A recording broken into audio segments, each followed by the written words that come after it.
Welcome to the Nick Halaris Show. This is the place where we explore big ideas with people having a big impact on our world. I'm your host, Nick Halaris, serial entrepreneur, author, early morning riser, and seeker of truth and wisdom. Join me as we explore the journeys and discoveries of fascinating people who are literally unlocking the secrets to creating a life of both success and fulfillment. Each episode will arm you with insights, ideas, and practical perspectives on what it takes not only to be financially and personally successful, but also how to start having authentic impact on the world around you. Hi, everybody, and welcome back to the Nick Halaris Show.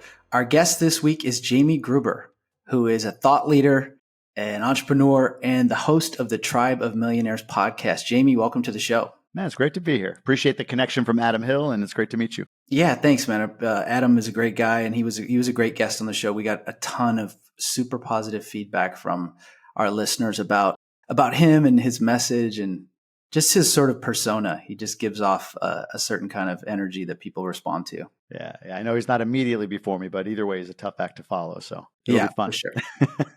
We'll try. Yeah, let's try. Well, I have been listening to a whole bunch of your podcast episodes and shows that you've made an appearance on, and you have quite an incredible story. You know, you've been at this thought leadership content production for a few years now, but there's a lot that goes behind that. And what I found so fascinating is that you're sort of now at this stage in your career, you're helping people at a very pivotal moment in their life, people who are seeking transformation. And it's kind of a scary moment for everybody, not for some people, for everybody. It's a scary moment. You know, having gone through it myself, I know I kind of have a sense for what it is. But what I'd like to do is I'd like to talk about that process and start with, how did you end up transforming yourself?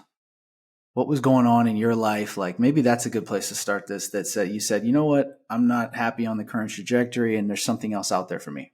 If I was honest with myself, I was probably not happy on the current trajectory 5 years before I discovered that I was not happy on the current trajectory. And what I mean is, at a certain point, call it 32 years old. This is about 12, 13 years ago at this point. I had a position at a company that I worked for a long time. People have heard of Progressive Insurance. I was a middle-level manager in the claims department at Progressive Insurance. And something didn't feel good about it, but I was convinced that the problem was the next level, the executive level. That was where validation, everything was, like the equity, the bonuses, that was it. So, man, I put my head down. For 5 years, I took whatever. I was abused probably. Like, hey, you want to take over this department laterally that we're not even sure will exist in 6 months and we don't know if you'll have a job? Sure. Give it to me. I'll do something with it. And we actually did something with it. Okay, great. You did that. You're not ready yet still. So why don't you go over here and take this job? I know you just had your first kid. It's going to be about 45 weeks a year on a plane. You want to do it? Sure. Yeah, it's another lateral move. I'm the guy. Let's go. So after I did my song and dance, made the bosses happy, I finally, after 6-7 applications, got that executive position in Michigan in 2017. Never had been there before. Pick up my family. We moved from Boston across to the Midwest. And within 30 days after the new shine of the job kind of wore off, I was absolutely hollowed out. I was absolutely miserable. And it was very shortly after that, it was like a realization, a backtracking, like, you dummy, you were miserable then. You thought this job was going to solve it, and it ain't going to do it, right? You're not going to be validated externally. So that was kind of point one of, okay, now what? I just took this big gig. I'm making $300,000-400,000 grand a year, equity, the whole nine. Wife doesn't work. One kid, second one on the way. How in the world am I going to get myself out of this situation? So that was moment one. Moment two came when I thought about, what's the right path for me? And I happen to have a house in upstate New York that I couldn't sell in 2008 when I moved to Boston. That was still a rental property, but it was a pain in the ass rental property. It was like, I didn't want it anymore. It was more of an albatross than anything, but real estate came into my mind. Like, well, you know what? That's an avenue. I've got a piece of property. Let me convert that to an asset. So I did. Bought a couple more duplexes and started down that path. So real estate became kind of moment two. Like, okay, I've got something. I'm latched onto something. And as I went through the process of acquiring and learning about real estate, I bought bigger stuff and everything else like that. At a certain point, I got to a place where I had an amount of side hustle income. It wasn't a lot, but it was something. I had some money in the bank. My lifestyle wasn't that it still isn't that big. Well, actually, when we moved to the DR, it got bigger, but it wasn't that big in Michigan. We didn't spend a lot of money per month or anything like that. So I was kind of making this calculation on a long drive once, like, you know what? I think I actually could do this with savings as my backdrop. And I think I can build and scale if I don't have the job in my way. And moment 3, and the final moment, was getting a call from a former coworker in Boston to tell me that a guy I worked with, similar age, had 2 boys, just like I did, 47, 48, 49 years old, somewhere in that range, just dropped dead one night. No reason, seemingly healthy, no markers or indicators that, there was a problem. And then he was gone just that quickly. And I could feel myself in his shoes at that moment. And that was when, at least in that moment, I decided it's over. And 30 days later, I left the job. But it took, I think, that deep depression of, oh my God, I just moved my family across the country and I hate what I do. Bad move. It felt like at the time. Deep depression for a year, some action toward what I thought was reasonable. And I didn't end with real estate being where I spend my time. And then the unfortunate passing of a friend. I hate that that's even a catalyst, but I'd be lying if I said it wasn't. So that was my moment, 42 years old at that point, that I knew it was time to go. Yeah. And if you look back, like rewind the clock when you're a teenager, like early 20s, is there anything in that time period that sort of informed this moment where you said, you know what, I'm going to go off on my own and make my own way? And then that you kind of put aside in your 20s, or is this all brand new to you at this moment? No, yeah. So I mentioned I started with real estate. I ended with, podcasting, personal branding. That's more the space I identify in, if you will. That sounds so weird to say in today's day and age, but that's where I kind of sit. I do some things in real estate, but my passion, my time, my energy is spent more on how can I help other people through my brand? How can I help other people through my podcast? When I was a teenager, man, I wanted to be an NFL sportscaster. Like that was the dream. I was going to be in the booth with Bob Costas. I became pen pals with the guy. I was all about it. I had a local radio show. Like that was going to be it. I went to college, didn't love the process. I realized I'd have to go to Des Moines, Iowa for like the midnight shift on classical radio before I could end up in the booth, 7, 8, 10 years later. I didn't want to put in that work. But flashing forward to today, what I realized was the what was the NFL broadcaster thing, but I didn't have the maturity at that point to understand the why behind it. And the why behind it is I truly do this. I love telling stories, influencing other people in a positive way, or helping them see something in a positive way, helping them see, think about calling a football game. If you're on the radio or TV, you're calling the game with a level of passion. You're explaining what's happening, maybe for the casual fan who can't really tell, the this or the that. Like you're going through that and helping that person through storytelling. That's what I love. So flash forward 20 some years, my job today really is helping people through storytelling. It's a different medium. It's social media, it's branding, it's podcasting. But yeah, I mean, in retrospect, definitely, like I went from I'm going to be an NFL broadcaster and storyteller to I'm handling insurance claims 4 years later. Something didn't add up. Yep. But it's fascinating to me that there's this clue, like that broadcaster dream is a huge clue to where you ultimately wanted to be and ended up being. And I find the more people I talk to, like the more everybody has those clues and they put them aside. And because we get bludgeoned by school to believe that there are these pathways that we need to take. And it's hard to overcome those because it becomes part of your conditioning and your mind and stuff. But if you can go back to those moments of authenticity when you're a kid, you can see the clues. Like for me, I was always writing, and it took me, 20 years of doing other things until I actually started writing a newsletter, and then the newsletter turned into this, and I'm still writing. But the goal all along was to be a writer, but I was just too afraid to do that, to pursue that, and too focused on trying to be successful or whatever, trying to make money. Was there a specific writing, like when you said writer back then? Did you have a very narrow, like I did? I had the narrow idea of being an NFL sportscaster. Is it similar for you? Was it like writer meant this back then? Not really, but I do think the one through line is like I started writing essays for myself, essentially, probably in high school. And my essays were very much of the same vein that I'm doing now, which is like a blend of personal development and politics and history and investing. It's like trying to help people understand the big picture and the big things happening in the world. So there is like a through line. Yeah. No, that makes sense. But yeah, I say the same thing to people. Well, you want to figure, because a lot of people at 35, 40 years old, they're like, I know I don't want this job, whatever, but I don't know what I'm going to do. I have no idea what to do. My first question is always that, what did you want to be when you were 16?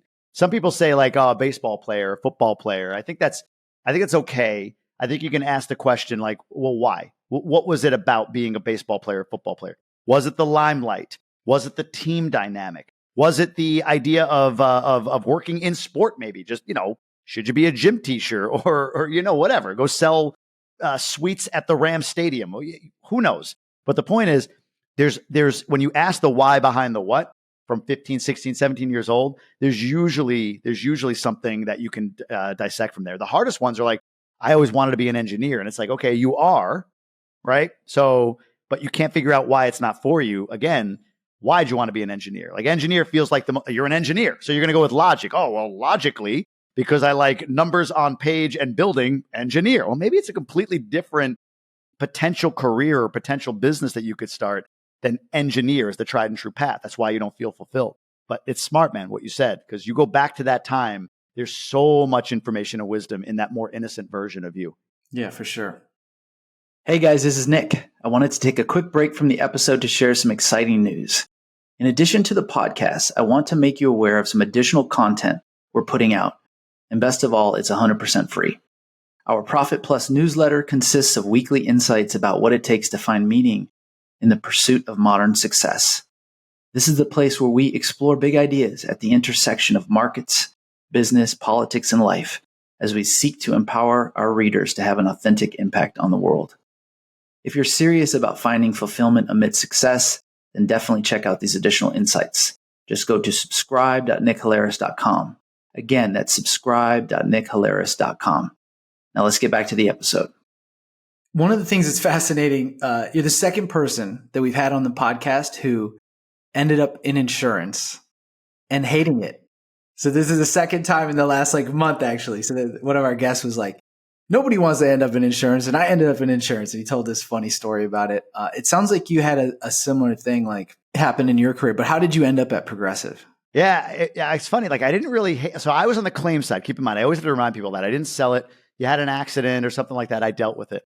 And I didn't mind, the insurance part was, I didn't want to be in insurance. I mean, let's be honest, that wasn't my dream.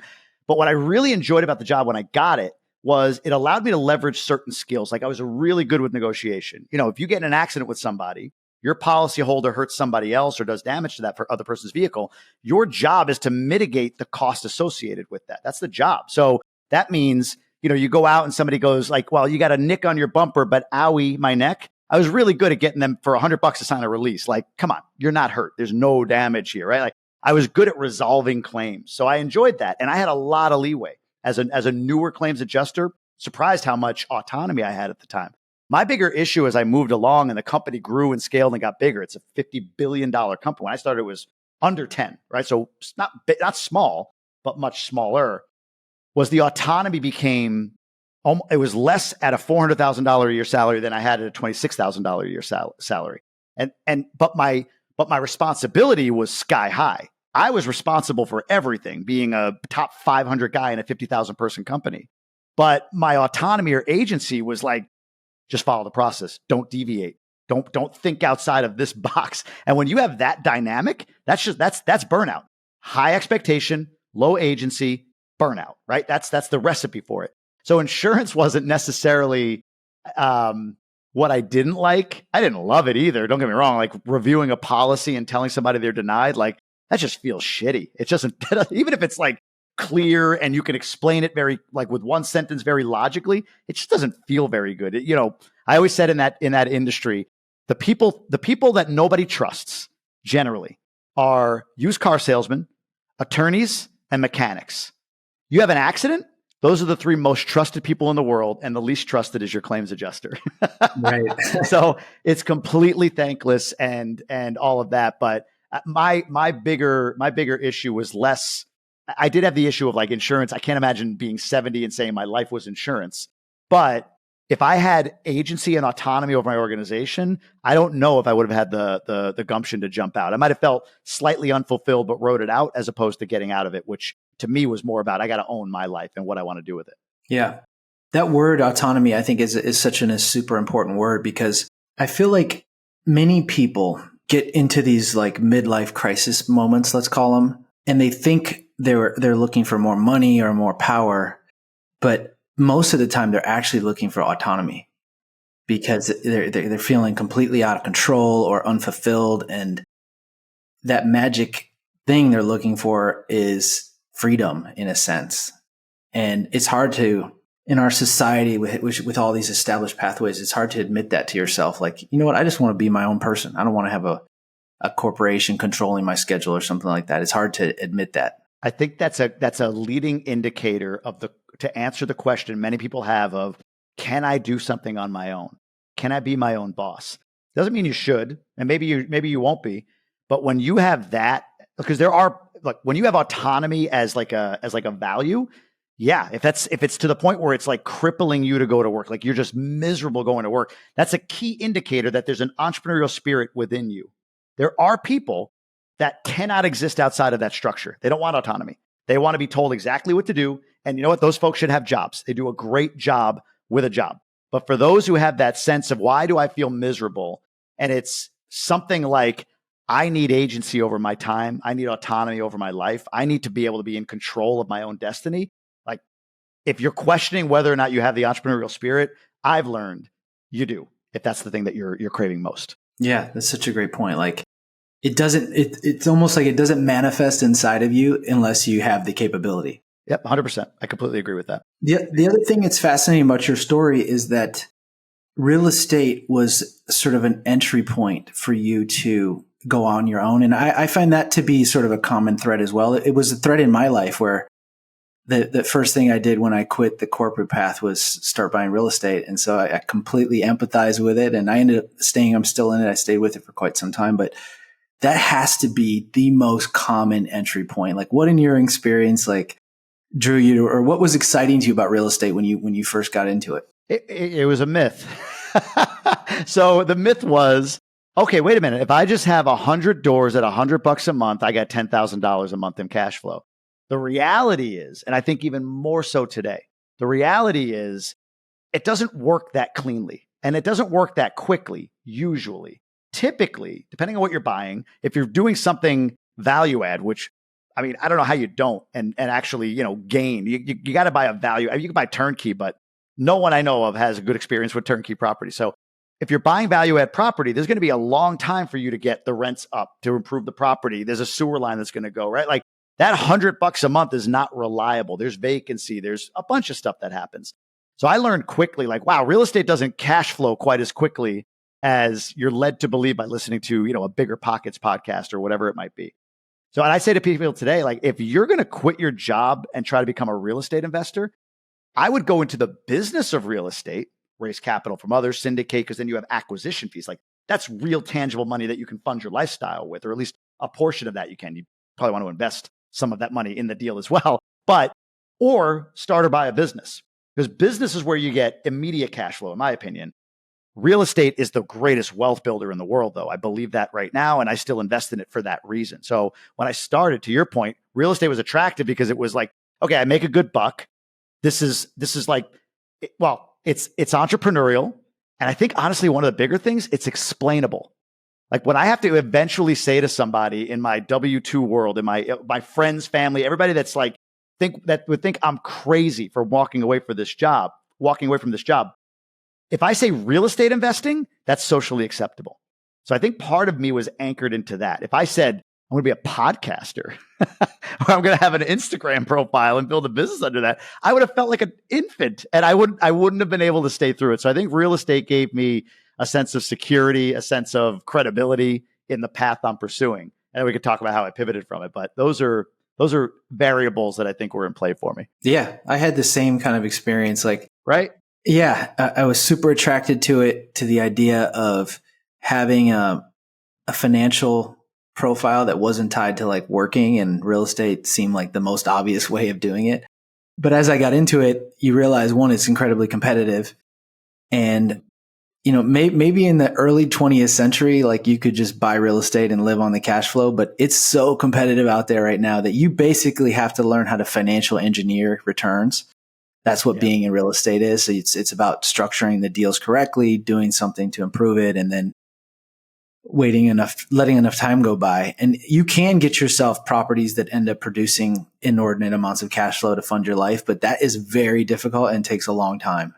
So that dream of like the 100 doors at 100 a month or whatever, like that's a very difficult dream to pull off in truth. The refi is the greatest thing with real estate. You build equity, you refi, you dump a bunch of cash out. Maybe some of it funds your life, you invest the rest, or you invest it all, whatever. But those events are the secret to the real estate investor. It's exits, refinance, sale. Like those big events lead to more wealth and lead to you having the ability to often to fund some of your lifestyle as you move to the next piece of property. I mean, look, man, I talk to guys like Brandon Turner. Even he would say, like, yeah, man, like his income, like his real income is books, it's brand, it's stuff like that. Like, yes, he has real estate income, but that's more of his wealth engine. And he's one of the biggest names in real estate that there is, right? He would admit, yeah, look, the what he's doing with, I think his company is Open Door Capital, that's more about his future wealth.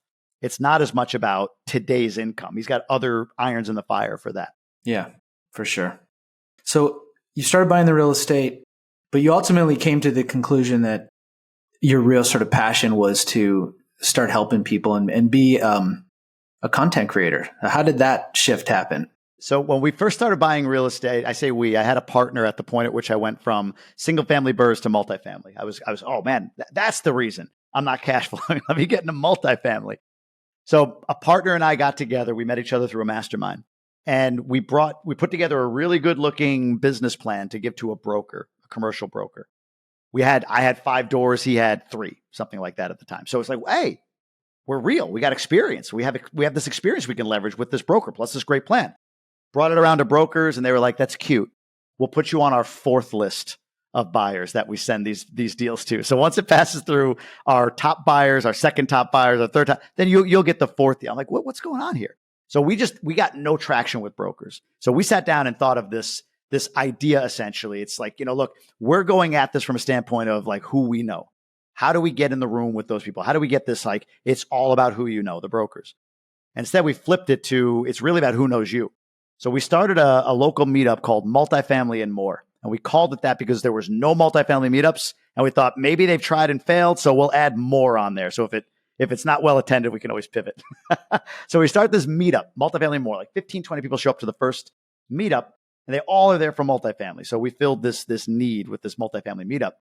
And as we did that, and we didn't have any multifamily at the time, we just shared what we learned. Like we might have been a chapter ahead of some in the room, a chapter behind others in the room. And we would just share like, hey, here's a tool we picked up. Here's something we learned. We would just host these really good networking events.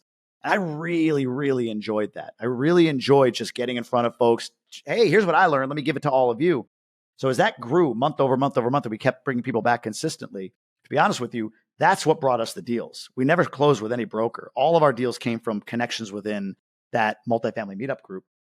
But we got to this point of making it almost like an event. Like we wouldn't just do a meetup, man. It was like, hey, here's that mirror where you can walk in, bring your wife. Let's do a date night, right? As the meetup, come in, stand in front of the mirror, get the photo printed out. Or we're doing an ugly sweater contest. iPad goes to the winner. Stuff like that. Like we had a lot of fun at these meetups, still had real estate centric content. And of course there was networking, but it was an event for people. They would make it their date night. And I really loved, we didn't charge a thing.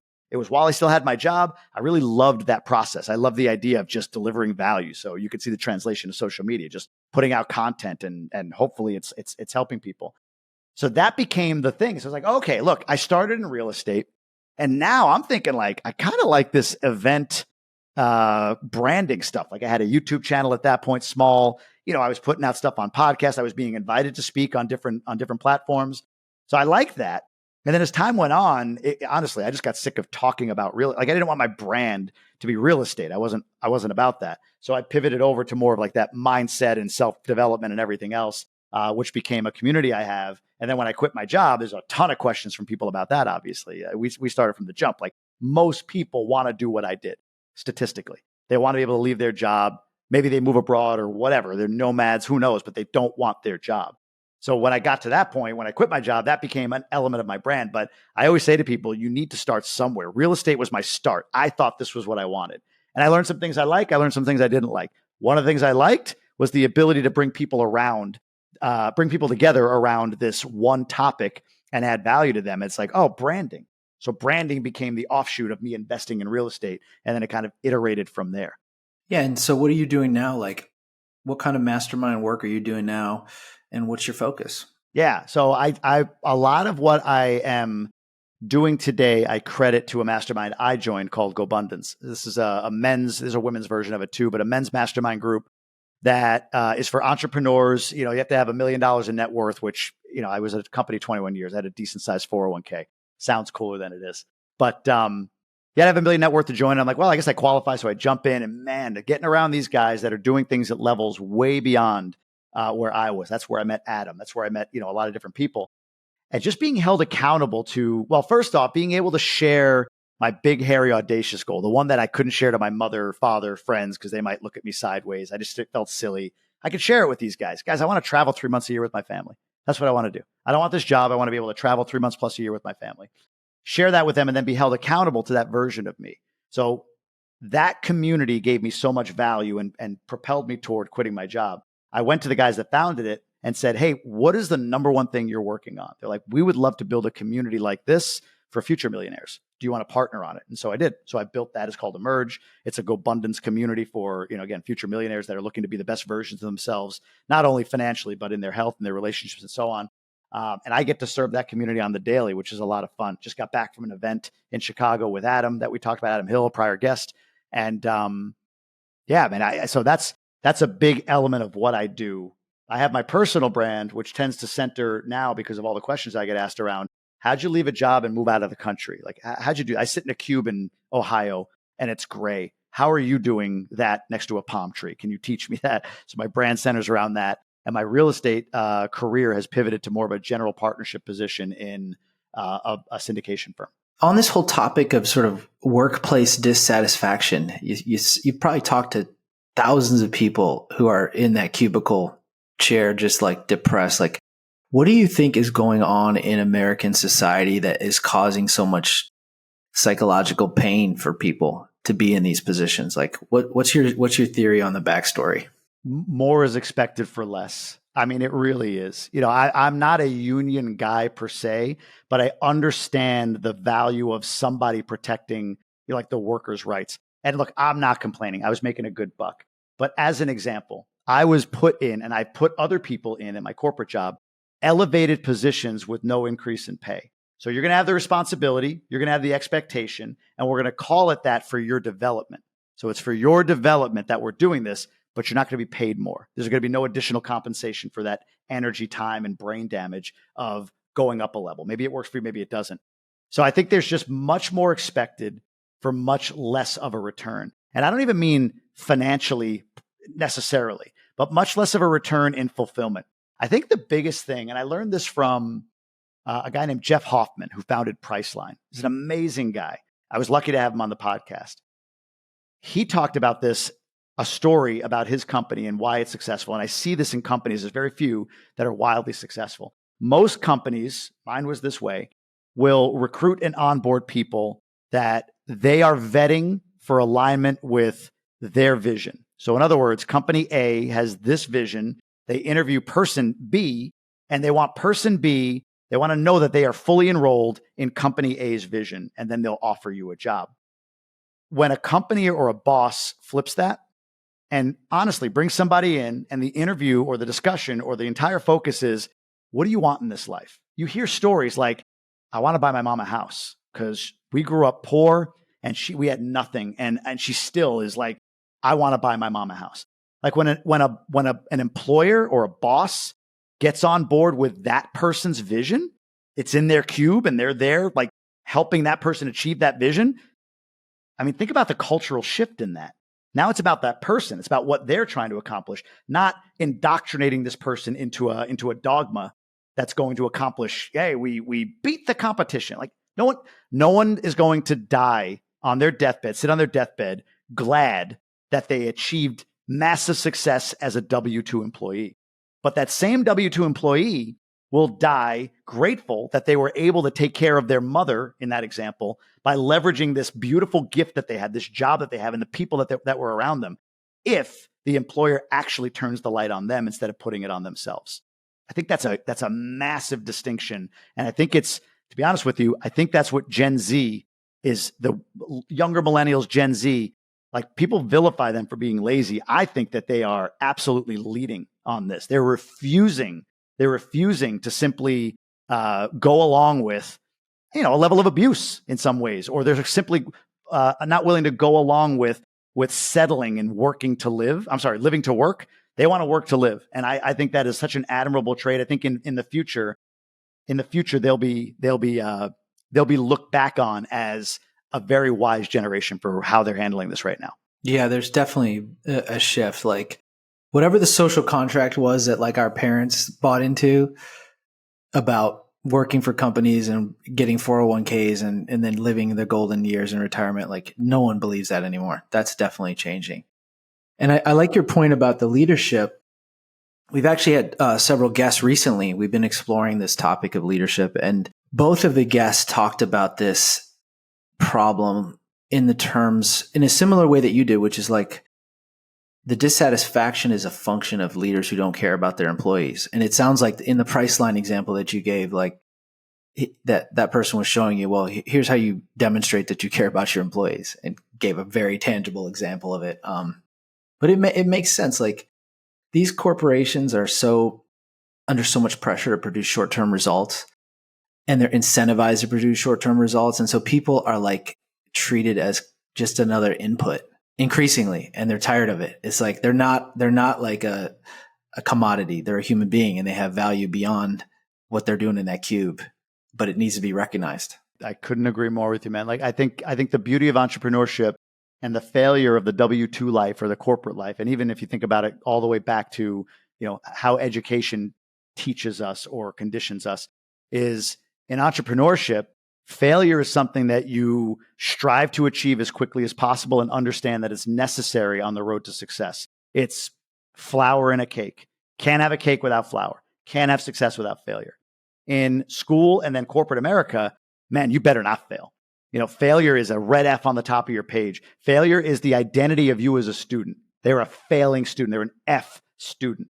Or in corporate America, failure is, you going outside of following the process, man. Like I couldn't agree more with you. I think that there's so much more to people that's not allowed to be unlocked in the interest of I don't know, process or whatever. And that we're just, as human beings, we're not built that way. Why would I make 60 grand a year entry level to be a claims adjuster when I can make 42 grand a year on TikTok, doing with brand deals by showing the clothes that I wear or whatever, right? Like, and that 42 grand a year, because of the fact that you can write off a bunch of stuff against it, is the equivalent of what you're going to earn at 60 grand a year and net cash at the end of it. Like we're waking up, but corporate America has a big, big revolution ahead of it, I think, before people can truly say they're satisfied. COVID made people not want to be there, great resignation. And then once the economy shifted, you felt like, ooh, maybe I got to keep my job and hold on to it. But I don't know about you, man. Like as we sit October 2023, it's back. People are just again dissatisfied with their job. Like they had that moment of, okay, hold on. I was just kidding. I don't want to quit just yet. But after a month, it's like, never mind. I want out. It's not worth it. I'd rather be under a bridge somewhere than doing this shit. So it's an amazing time that we're in. I agree. And you can see it in the national headlines, like a bunch of industries that have strikes for the first time in decades. And these are big industries. These are, some of the biggest in the whole country. And so that this sort of issue is a meta issue, a big issue, and it needs to get resolved. And it's kind of depressing in a way. Like I feel like the history of the last 30 years is essentially like a study in selfishness and what happens if you have a society that is incredibly focused on self-gratification. But you see it in these numbers, like CEOs are extracting all of the benefits of their companies, and they have a bunch of employees who are making 60,000 or whatever and treated like crap. That's going to change though. I kind of agree with you. I feel like this is a pivotal moment. COVID brought it about, but we're in it now and people are tired of it. And these younger kids, this younger generation, they're absolutely not going to stand for it. It has to. You have kids or no? I do. Yeah. How old? 8 and almost 6. What about you? 8 and 5, 2 boys. Right. Same exact thing. Same. Yep. I really see They, the old saying, like, what is it? Like, strong men create weak children create crises create strong men. You ever hear that saying? Yep. Yeah. So I feel like my kids, I think they're still Gen Z. Your kids, my kids, that age, that like under 12. I don't know, man. I see a resourcefulness in this generation. I think they can. I don't know what it is. It's there seems to be more of a return to like I'm going to do me. I'm going to take care of myself. I don't need all these things taken care of. Like, colleges are collapsing. That whole environment of you're here and you're so better than because you have a college education. Like, that's going away, man. I'd rather my kids become electricians than go get a 4-year business degree at this point. Honestly, like, there's more money in being an electrician. I mean, my landscaper, you can't get the guy. I can't pay him enough. He's got so much work. Like, no one does this stuff anymore. So I think this next generation is the one that's going to take it from where I think we are, which is crisis. I think we're there. All of what's happening politically, all of what's happening from an economic standpoint. I think they're the next generation of people that take us from crisis to strong. Yeah. Maybe I hope it, but yeah, no, there's something happening. Like, I wanted to ask you about Gobundance, because it sounds like Gobundance started off focused on men. And why don't we start there? Because I kind of feel like there's a tie-in, like the thinker Jordan Peterson, for example, who has become controversial for various reasons, which are irrelevant to this conversation. But I just wanted to flag that for people who may not like Jordan Peterson. I understand why you don't like him and whatever. I love Jordan Peterson, so whatever. Yeah. But what Jordan Peterson started off doing, I think, was appealing to the dissatisfaction, in particular among males in our society, and probably the males that you're interacting with in your work with Gobundance. There's something where men were like not feeling like they had a stake in this society, and it's been impacting self-esteem and whatnot. You can see it in the statistics around drug abuse, alcohol, suicide, like all these things.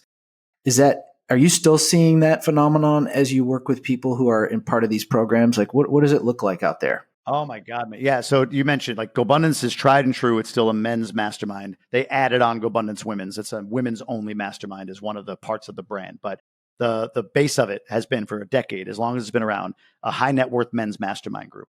When we get together, and we're getting together in a couple of weeks here in Atlanta, when we get together, the ROI that people get for the 12, 20 grand, whatever it is that we spend a year to be a part of this group, the ROI, yeah, there's business stories, there's financial stories, there's financial windfalls that happen from, entrepreneurs getting together and talking about entrepreneurial stuff.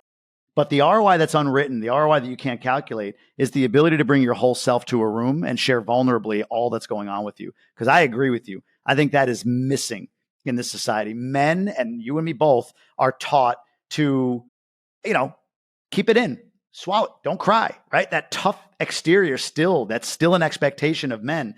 And now, even more so, we're expected to also sit silently while all this other stuff is happening that we may not agree with as men, maybe centrist to slightly conservative men in some cases, like a Jordan Peterson, or who's branded as conservative because he's simply saying men are suffering. So when you think about, I have to sit there and do you know Bill Burr? No. The comedian? No, I don't. Yeah. Oh, he has a great bit. Bill Burr is unbelievable. So he has this great bit where he says he's great at like navigating these without and still getting the laugh out of it. But he says there was a female soccer player on TV, or female basketball player on TV, who was lamenting the fact that they're not paid equally to the men, and the two male anchors had to sit there like, oh yeah, I don't understand that. Like, oh, you're like that's like the funny representation of what a man has to be today. You have to tolerate stuff that doesn't make sense. So when I get to go into a room with these guys, I've been told before, like, oh, that sounds toxic. I'm like, well, you can think that, but toxic is not having a safe space for men to get together and talk about where they're not feeling great, where they're failing as fathers or husbands, and where they could get better in their health or whatever. What's making them feel insecure? So the more I've been in Gobundance 5 years, each and every event that I go to, year after year after year, each and every year that we go, especially now in a time where, there's this feeling of uncertainty economically, and, a lot of these guys, me included, go into, that means for me, how do I protect my family financially, right? Like, that's what we do. We are naturally protectors. So to be able to get into a room with other protectors and lean on each other, because we don't feel, nor should we feel, I don't think in our homes that we should lean on our wives or lean on our kids. We should be men in our homes. So when I get around these other men and like lay my burdens a little bit for a little while, set it down, I'll pick it back up at the end of the weekend. I'll put it on my shoulders and I'll go home and do it again. But I needed that break. I needed that release. And so many of these guys, more and more, especially now, we don't even talk about money. We don't even talk about the economy in many ways.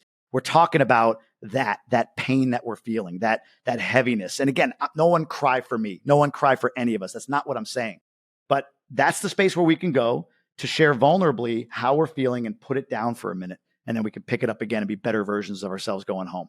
I hope that answers your question. But yeah, there's more pain. You can feel it in men. I don't mean like, but there's more pain. There's more and more now a need for the Jordan Petersons. I mean, there's a reason. I don't agree with everything he says, but there's a reason Andrew Tate exists. There's a reason he's popular. He's speaking to something. It might be the shadow side of masculinity, sure. But there's truth in some of what he says. Then he goes a little too far with stuff, right? Like, I agree with his assessment of the problem. I don't necessarily agree with his solutions. Maybe that's the best way to put it.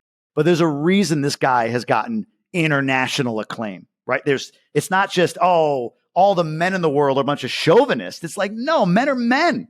And this dude is bold enough to speak to that inner voice, that deep, that thing that you want when somebody breaks into the house, that thing that you want when you're up against it financially, like that version of the man, that thing that's inside of all of us, that you want. And he speaks to it. And we have to know how to harness it appropriately and when to let it out so that we don't bring it to the home in the wrong way or whatever it may be. That's my rant. You got me all fired up, Nick. That was amazing. No, it's a good rant. It's a good topic. Like masculinity. I've been reading some books about it. I've written some articles about it. It's a fascinating topic because it's a problem actually. The definition of masculinity is changing, and it's not agreed upon by enough people in our society and so it's sort of in flux. But I like what Gobundance is doing and what you said about this vulnerability and facing insecurities and stuff, because that is obviously like a big problem for men, is that they don't do that. And it actually relates back to our discussion about corporate culture and leadership. Like there's a real problem of male leaders in those organizations not being willing to be vulnerable. And I know this because every time you talk to a leadership guru, the first thing they say is the best leaders are the ones who are the most willing to be vulnerable and most willing to face their insecurities. You just had somebody on that talked about that. One of your last episodes, right? Yeah. It was literally said that. I think you're absolutely right. Like verbatim. Yeah. And so I think that's an important component. Like you can't adopt the shadow side, to use your phrase, which is a great phrase. You can't adopt the shadow side of masculinity unless you're willing to do that, because then you become a monster, right? Like if you just go shadow style and just like try to be this warrior ethos, protector ethos, but you're unwilling to like do deep work on yourself and face your insecurities, you just become kind of a monster. So you got to put the two together. And that's what I think groups like, it sounds like Gobundance is trying to do, which is really cool. Yeah. I think Jordan Peterson says this, and he's right. He says some version of it, but like I think you need to be capable of it, though. I think men need to be capable of that. Like, let's call the shadow side the ego, right? The ego is this protection mechanism we build as children, and when it gets everything that happens that's bad is usually because of the ego, right? Like the ego is usually at the core of conflict or whatever. That said, if I were to say to you, Nick, listen, I'm going to put this really hard thing to achieve across the room. And I'm going to have you go after it, and I'm going to have your ego go after it. Who's going to get there first? Probably going to be your ego, right? So like capability to leverage that is so important. I don't love this idea of an ego death. I don't love this idea of like killing that masculine inner that we have of feminizing men in some ways. And that sounds more political than I mean it to be. But men need to have that capability, not like to physically dominate others. I mean, sure. I mean, if there's a conflict, I'd rather have a man than, like a 112-pound woman defending me typically. But I mean, like the ability to unleash what masculinity has in it from a power perspective in a harnessed way, like riding that edge when needed. But you can't redline. You can't always redline. I don't know if Adam talked about it on your show, but he has this 80%, 5% rule. which means if you consistently go 80% all the time, right? Don't redline your heart rate when you're running, but go to 80% of your max heart rate. Your endurance will be better. You'll have more results at the end than if you try to redline. Doesn't mean every so often you don't, you got to speed it up and redline, like for a short period of time. But it's the same thing with masculinity. Roll at 80%, but you can spike it. And if you need to, you do it in a controlled way when it's appropriate, not to beat your wife and kids. Like that's ridiculous, obviously, but it's more when it's needed to make sure that you're protecting in some way, shape, or form, financially, physically, or otherwise. So I love this topic, man. I appreciate you talking about it. Yeah, it's fascinating. And I do like Adam's framework, and I think it does apply to this as well. Men and women, everyone needs to understand the extent to which they're responsible for the world beyond them. And you've got to approach it in the right way. You can't go beast mode in accepting your responsibility. It's good way of putting it. Yeah, there's a balance that's required because you're dealing with other people and you have to be careful about how you engage in the world. Let's take a quick break to hear from our sponsor. This episode of the Nick Halaris Show is brought to you by Metros Capital. If you're an investor looking for direct access to real estate investments, then we'd love to talk with you. Investment opportunities at Metros Capital balance financial returns and community impact. To learn more, contact us at metros.nickhalaris.com. Again, that's metros.nickhalaris.com. Now let's get back to the episode. So switching gears for a second, well, not really switching gears, but going into Gobundance Emerge, which is the mastermind that you sort of took over and are running. It's a group, if I understand it right, it's people who are trying to sort of achieve some degree of financial success. And tell me about that work. Who are you dealing with and what are the problems they're facing and how are you helping them? Typical avatar of a Gobundance Emerge member would be 35-year-old male, although it is co-ed because, if you think about it from an ascension standpoint, you hit that million mark, you can join the men's group or the women's group, depending on what you are. But typical avatar, 35-year-old man, married, 2 kids, making $150,000 a year, net worth between $500,000 and $700,000. Maybe a couple of single-family homes, or they have an e-com business on the side. W-2 employee, typically, that's kind of the person. So what they're typically dealing with is, you mentioned it, man. Like you get to that mid-30s, late 30s time frame, and I think that's when you really start to realize how fast life starts to go, and you assess: is it where I want it to be? Like, oh my God, I was 33 days ago. I'm 38 now. How did that happen? And God, 80 is going to come even faster. So all of that becomes really present to you in your late 30s. So the problem they're trying to solve is, what is it that the second half of my life needs to look like? What's my vision? What outcomes do I crave? Am I doing the thing that I want to continue to do in the next half of my life? Do I want this job? Do I want to be on my own? Is it a different job? They're trying to solve for what's next. And to your point, we focus on the financial. That's probably the sexy part of it. But we have this term called whole life millionaire. So the idea is, yeah, great, have financial success.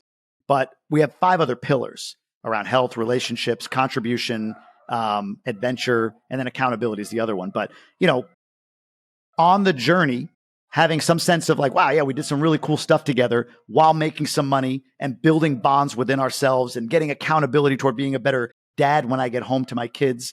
Like that's what these people are really there for. There's a lot of places you can go to create financial wealth. You can buy courses, you can join communities that are focused on, buying a business or buying real estate. There's plenty of that.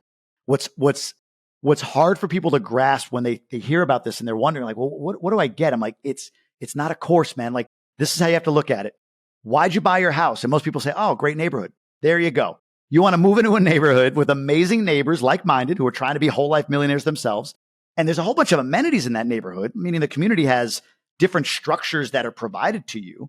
But then you got to go out and meet the neighbors and you got to show up for those structures, whether it's your accountability group or we have something called micro tribes or our content series or events. You got to show up for these things, right? Like anything. It's like if you buy a house or you buy a property, you don't just spend the money once and you're done. You're going to have to continue to invest in that property, capital expenditure, maintenance issues, whatever.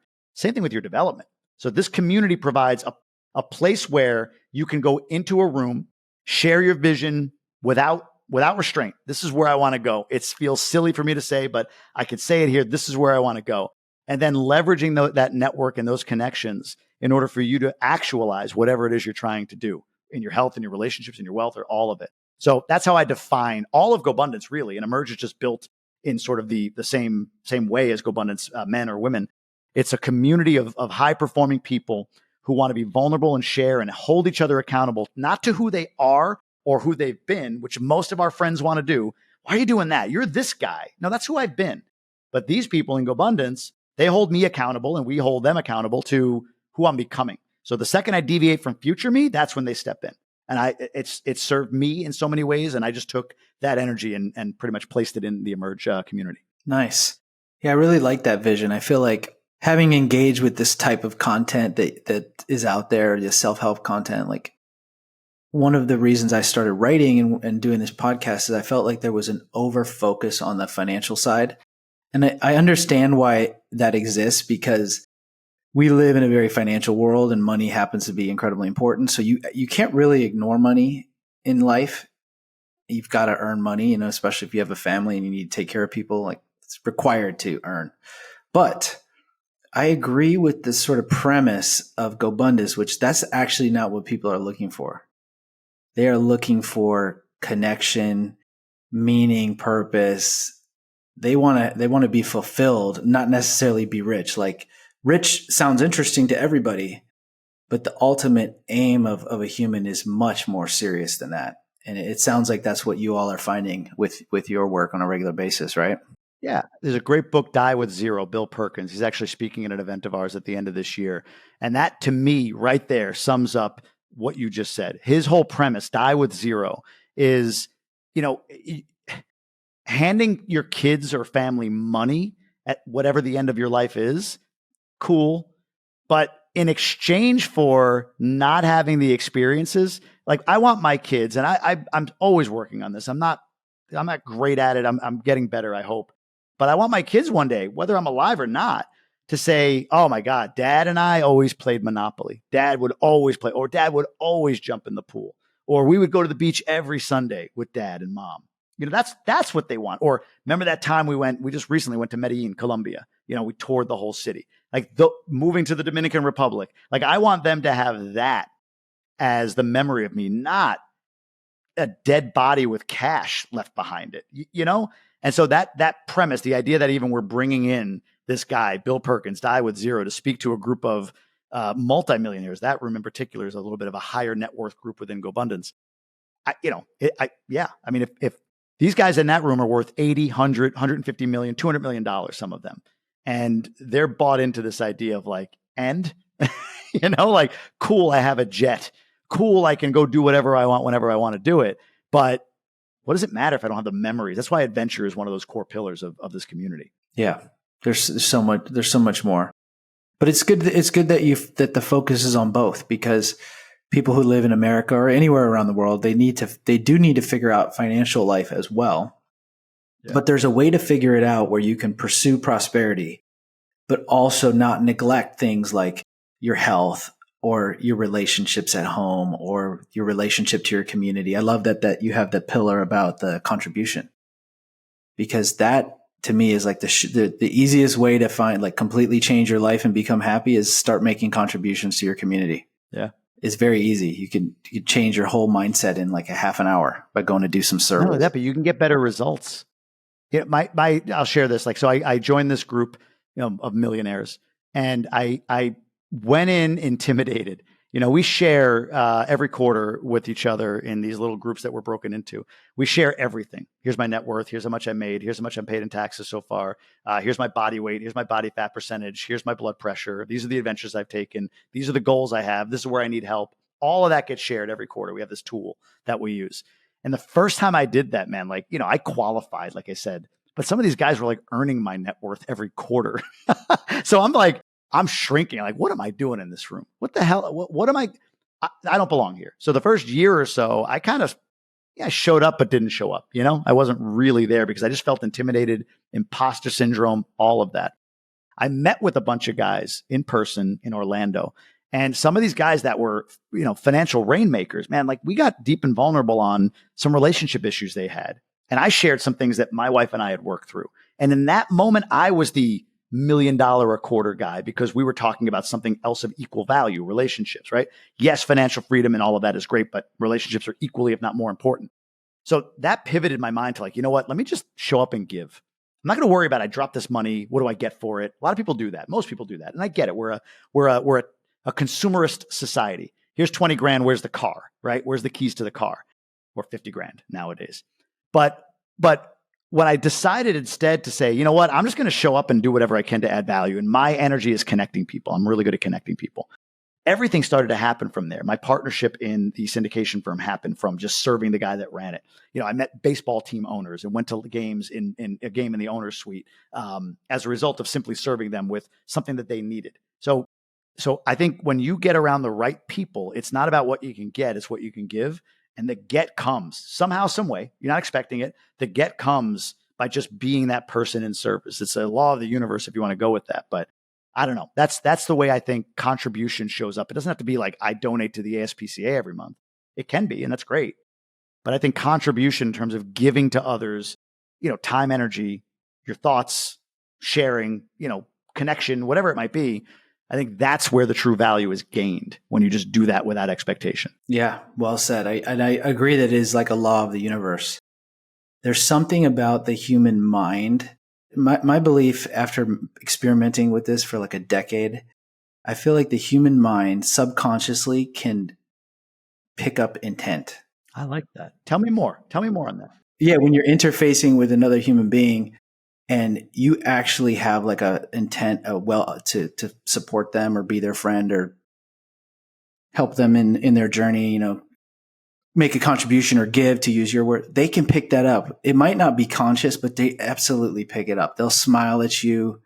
They'll be more friendly to you, and vice versa. I think you can pick up the ill intent too. That's why when you have these like weird interactions, like let's say you're at the car dealership, to use that example from earlier. Yeah, man, nobody likes that because you feel the intent. The intent is, oh, here's this sucker. I'm going to sell him a car at a price I shouldn't pay, and I'm going to get my $200 commission, which is absurd that that's what people are making. But I feel like it's a superpower.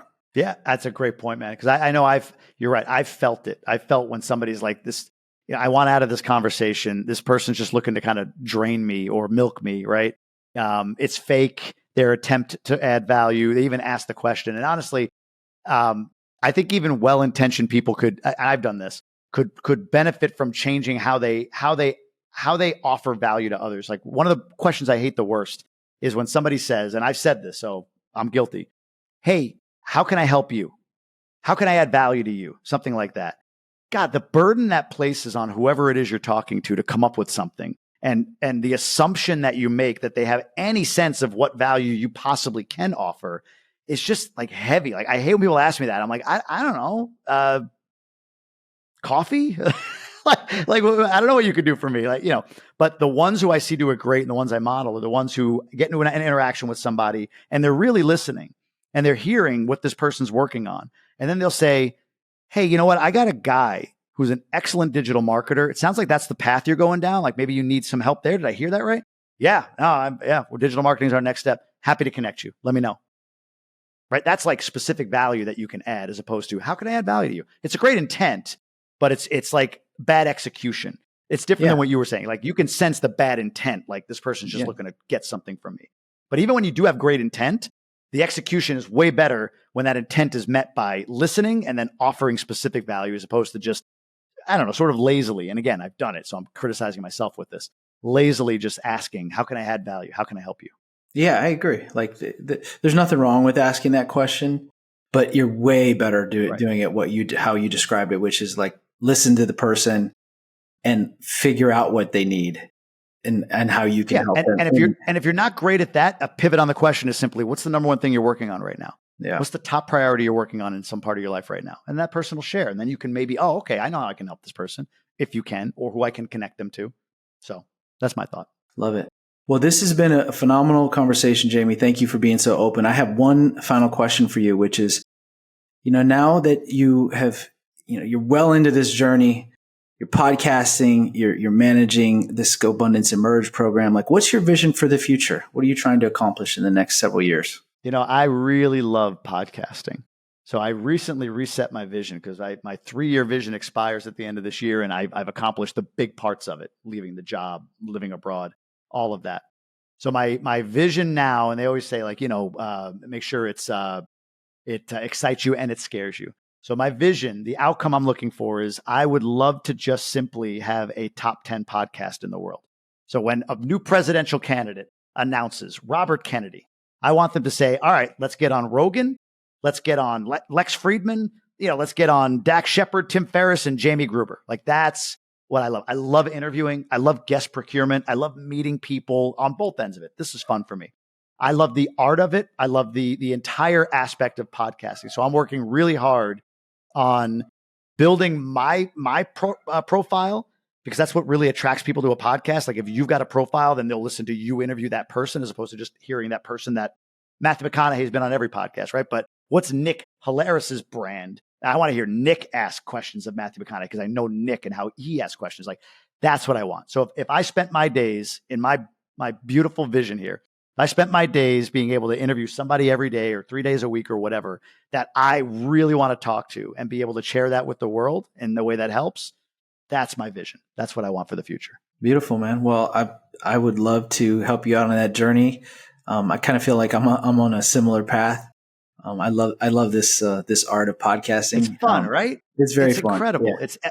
It's less about the audience growth and everything. It's meeting people like this, these deep conversations with another individual. And I mean, if I could do this and be paid sponsorships, all of that stuff, whatever it is that the podcasting business gives you, man, that's a great life, in my opinion. I totally agree. There's something special about it. And people, it's one of these weird phenomena where people are so incredibly open to saying yes to podcasts that it's like the best networking tool on the planet. Like, I cold email people that probably would never take my email if I just said, hey, I'd love to pick your brain for an hour. But I say, come on my podcast. And they're like, oh yeah, absolutely. What time do you want to schedule it? Just for that sake, just meeting all these fascinating people like yourself, it's incredible. Yeah, agreed. I appreciate you having me on. Well, thank you so much. I'll make sure that everybody gets all the information about where to find you online. But thanks, Jamie. Really appreciate your time today. I appreciate you. Thank you. Thank you for listening to the Nick Halaris Show. We hope you enjoyed the episode and would appreciate your help with spreading the word by sharing with your network on social. And until next time, remember, it's not about pursuing success to unlock fulfillment. It's about learning how to find fulfillment in the midst of success.